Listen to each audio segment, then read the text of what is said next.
Today we're going to address the brakes, chain, seat, kickstand, pedals, shifter components, and miscellaneous hardware on the 1970 Schwinn racer. I'll take the brake calipers apart, clean them, replace the pads, and reassemble using lithium grease on the contact points. The bands on the brake handles are in pretty rough shape, so I'll use a wire brush on them and treat them with linseed oil. I'll use chrome polish on the rest. I'm going to clean the seat with citrus cleaner and a stiff brush. I highly suggest not using wire brushes on any CAD or zinc treated surfaces like the seat post and clamp. I'll use chrome polish on them instead. No wire hangers ever! Brushes. Wire brushes. Oh, right. The chain is in great shape. I'll just spray it with WD-40, go over it with a wire brush, and wipe it down. You're not supposed to use WD-40 on chains. The pedals are in decent shape. I'll clean the blocks with citrus cleaner and spray the bearings with WD-40. The kickstand is a little rough. I plan to clean it with chrome polish and see how it goes. I'm going to donate a period correct Sturmey Archer shifter and fulcrum to the project. I don't have the heart to put aftermarket parts on this bike at this point. I have the mounting hardware for the shifter pulley, and I'll clean the pulley with chrome cleaner. The shifter chain is in great shape, so I'll just spray it with WD-40 and wipe it down. I have the rear fender mounting hardware, so we're good there, and I'll clean the rest of the hardware with chrome cleaner.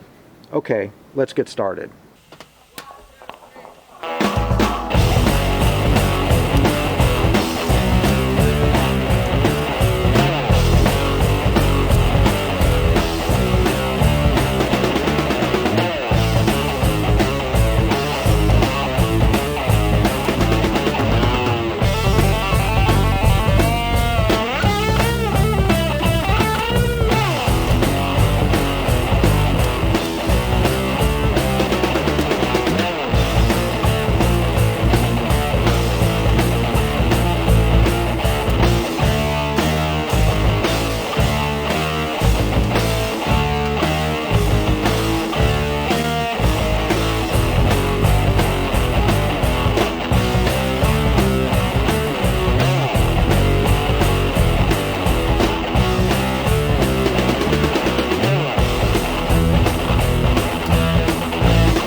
came out pretty good. No wire brushes ever! So what's next? We tackle the front wheel. Well, that's all for now. And remember, it's only original once. Take care.